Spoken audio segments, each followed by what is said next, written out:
On the morning of 16th of May, 1892, in the Wilsons' townhouse off Grosvenor Street, London, a young debutante stood before a tall mirror, smoothing the fingers of her white kid gloves one last time. Outside, carriage wheels grind against the cobblestones of Mayfair. Inside, the house is unnaturally quiet. Later that day, Muriel Wilson will be presented at court, her name recorded in the notices of London's drawing room season. A maid settles the 3-yard train of her white satin gown, while a dancing master murmurs reminders drawn straight from the etiquette manuals. The court curtsy must sink low, the weight on the right foot, the body gliding backward without turning one's back on the sovereign. On a side table lies a folded society paper, its columns already speculating on the season's beauties and alliances. She draws a breath, flexes her knees, adjusts her gloves again. The ritual is billed as a privilege, a doorway into the highest circles of the British Empire. It is also a test of training, of obedience, of how far a young woman can bend without falling. The cost, she will learn, is never written in the society columns. By the summer of 1892, in Marble House, Newport, Rhode Island, the high-ceilinged drawing rooms that Alva Vanderbilt called her temple to the arts had become a stage for her daughter Consuelo's education. Built between 1888 and 1892, Marble House was among the first of Newport's stone cottages, its gilded rooms echoing French court interiors. In these rooms, tutors drilled Consuelo in French, music, and history, while governesses supervised posture and manners. The curriculum combined Latin, German, sciences, and the arts, with constant attention to deportment. Letters recalled Alva's severity. "I do the thinking, you do as you are told," she famously told her daughter, capturing the fusion of love, ambition, and control. Each afternoon, as a final gesture before appearing downstairs, Consuelo adjusted her gloves in the mirror, a small ritual of composure before stepping into a world already scripted for her. The same discipline that governed her shoulders would soon govern the angle of her curtsy before a queen. On a winter evening in early 1893, in the William K. Vanderbilt House at 660 Fifth Avenue, New York, the gas-lit library held British newspapers and illustrated magazines alongside American titles.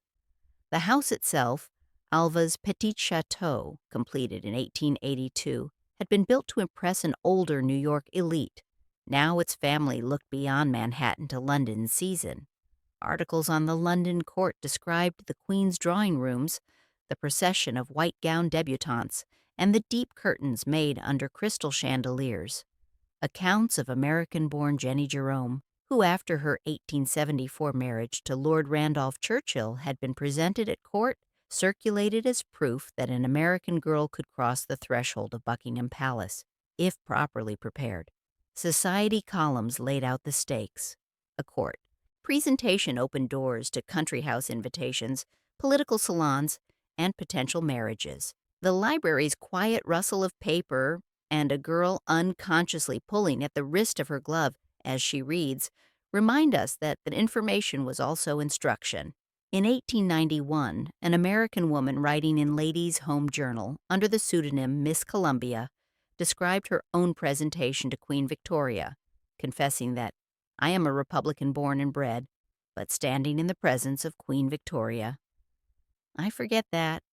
Her account, widely reprinted, lingered on the physical sequence, the pages letting down her train, the announcement of her name, the brief contact of the Queen's hand, and the required courtesy to the line of princes and princesses.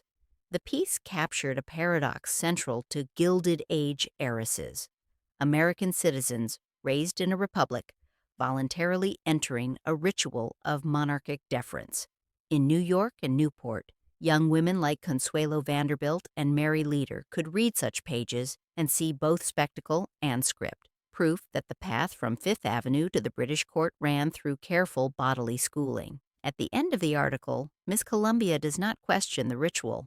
She marvels at it. By spring 1890 in Farmington, Connecticut, classrooms at Miss Porter's school held daughters of political dynasties, industrial fortunes, and old New England families. Founded in 1843 by Sarah Porter, the The school's 19th century curriculum deliberately combined advanced subjects, chemistry, botany, astronomy, with languages, music, and drawing, insisting that young women were as capable of learning as young men. Yet alongside Latin declensions and geological charts came daily practice in posture, conversation, and dress, skills not always listed on a syllabus, but reinforced at chapel, at the dining table, and on supervised walks into the village. Finishing schools were explicitly defined as institutions teaching social graces and upper-class cultural rights, a preparation for entry into society. Archival photographs show rows of glove students, their hands folded just so. The gloves hid ink-stained fingers, but they also symbolized the school's project to cover effort with apparent ease. Around 1893, back in New York City, private deportment lessons in Fifth Avenue, drawing rooms translated school discipline into social choreography. Etiquette manuals stressed that deportment, how one carried the body, was fundamental to polite society's stability. For girls destined for court, specialist instructors taught the court curtsy. As one Edwardian guide later explained, it was much lower than an ordinary curtsy and always began on the right foot. The left moved in an arc behind, the knees bent slowly, the torso upright, the eyes fixed on the sovereign without wobble or haste. Practice took place in front of a tall mirror, sometimes with a folded rug simulating the heavy train. A governess might murmur, "Again?" while the student quietly tightens the buttons at her glove wrist, feeling the constraint as reassurance. The aim was not merely to avoid embarrassment, but to embody a social order in which even admiration had a prescribed depth. By the mid-1890s, in parlors from Newport to Chicago, the soundscape of an heiress's education included not only rustling silk, but also piano etudes, French verb drills, and Italian songs. Music shifted from ornamental accomplishment to serious study, yet it remained crucial to elite feminine identity. Mary later studied music and European languages before her marriage to George Curzon, later Viceroy of India. Biographical accounts emphasize that her fluency and poise made her an effective vicereine. These skills were not accidental. They prepared women to converse at embassy dinners, to host royal guests, and to navigate the multilingual households of European aristocracy. Letters from the period often mention hours at the piano and the strain of repeated practice. Between scales, a girl might pause to pull at a glove fingertip, flexing cramped hands before beginning again. Refinement here was audible, an accent softened, a cadence adjusted. On an autumn afternoon in 1894, in a New York study lined with monogrammed stationery, a young heiress sits at a writing desk, composing letters under her mother's supervision. Etiquette guides insisted that correct correspondence was as important as dress, and finishing schools drilled the forms of invitations, thanks, and condolences. For would-be debutantes at court, these letters had specific targets. Only a woman who had herself been presented at court could sponsor a debutante. Titled women with strained finances sometimes accepted discreet payments from wealthy American families to arrange presentations. Bundles of such correspondence survive in archives. Letters from American mothers to British duchesses, carefully phrased to balance deference and practicality. A calling card, engraved in tiny script and delivered by hand, could lead to a season in London, and to the need for a perfect curtsy. Strategy, here, was written in black on cream. On 16th of May, 1892, a few hours before the drawing room at Buckingham Palace, Muriel Wilson rehearsed once more in her family's Grosvenor Street townhouse. Society notes record this as her coming-out year. Balls, country house weekends, and that crucial court presentation. We do not have her private thoughts, but etiquette essays of the period speak of the movement as a graceful exercise and an excellent method of teaching balance, assuring anxious novices that mastery would banish self-consciousness. The house hums. Dressmakers pin last-minute alterations. Hair is arranged, feathers adjusted. On a chair lies her long train, inspected for the required length and arrangement. As the carriage time approaches, she tugs gently at the wrist of her glove, making sure the pearl buttons are fastened. In a few hours, that tiny gesture will be replaced by a much larger one executed under dozens of watching eyes. By 1907, articles like The Cost of a Curtsy were tallying the expenses of a court presentation. The specially made gown with its 3-yard train, plume headdress, fees for the dressmaker, hairdresser, carriage, and the innumerable social obligations surrounding the event. For American families, these costs came on top of transatlantic travel and London lodgings. Yet the financial calculus rarely ended there. For dollar princesses like Consuelo Vanderbilt, the curtsy formed part of a larger transaction in which American wealth shored up crumbling aristocratic estates.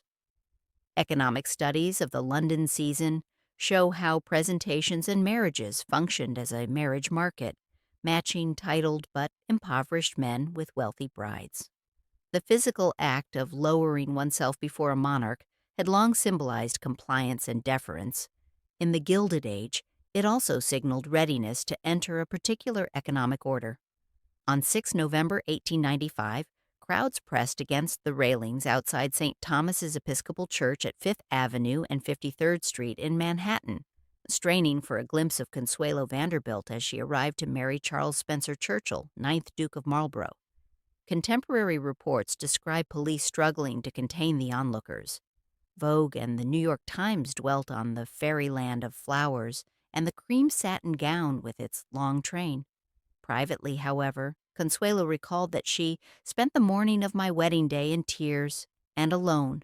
No one came near me, a line preserved in later histories. She had loved another man. Her mother had overruled her. The ceremony, with its measured steps and prescribed responses, rehearsed patterns she would repeat in England. Photographs show her holding a bouquet, gloves on, veil lowered. The public eye saw only perfection. Shortly after arriving in England in early 1896, the new Duchess of Marlborough was presented at court to Queen Victoria. In her memoir, The Glitter and the Gold, Consuelo remembered how her wedding dress was transformed. Cut low and with the court train, it looked bridal and festive, worn with a diamond belt from her husband, a diamond tiara, and pearls in profusion, including strands that had belonged to Catherine the Great and the Empress Eugenie. Court regulations required a white gown, short sleeves, low neckline, and a train of prescribed length, plus 3 white ostrich feathers in the hair. Behind those rules lay centuries in which the curtsy evolved into a codified gesture of deference. We do not have a minute-by-minute transcript of Consuelo's curtsy, but we know the movements expected of her: the deep sink, the backward glide, the eyes never leaving the small, aging figure on the dais. By 1906, the marriage that had made Consuelo Vanderbilt a duchess had broken down. She and the Duke separated, their divorce finalized in the early 1920s. In The Glitter and the Gold, she reflects not only on the grandeur of Blenheim, but also on the emotional isolation of a life arranged as a transaction. Her mother, Alva, meanwhile, repurposed the very spaces that had trained her daughter's obedience. At Marble House, she hosted women's suffrage rallies in the 1910s, using the ballroom once associated with elite leisure as a platform for political transformation. Other women's stories followed different arcs. Mary Leader became Lady Curzon, Viceroy of India, admired for her statecraft and style, but worn down by ill health, dying in 1906. In photographs from their later years, gloves reappear, not as symbols of youthful training, but as carefully composed public images. By the mid-20th century, formal presentations at the British court had ended, yet the image of the curtsying debutante endures. In museum displays of court gowns and trains, in surviving ballrooms of Newport mansions, now preserved as cultural monuments. Visitors walk through Marble House today, reading panels that link these spaces to women whose lives were once measured in seasons, presentations, and alliances. In a glass case, a pair of white kid gloves, worn by an unnamed woman at a court presentation in the early 1900s, lies beside a faded dance card and a photograph of a drawing room crowd. The fingers are curved, as if still holding a fan. No queen appears in the frame.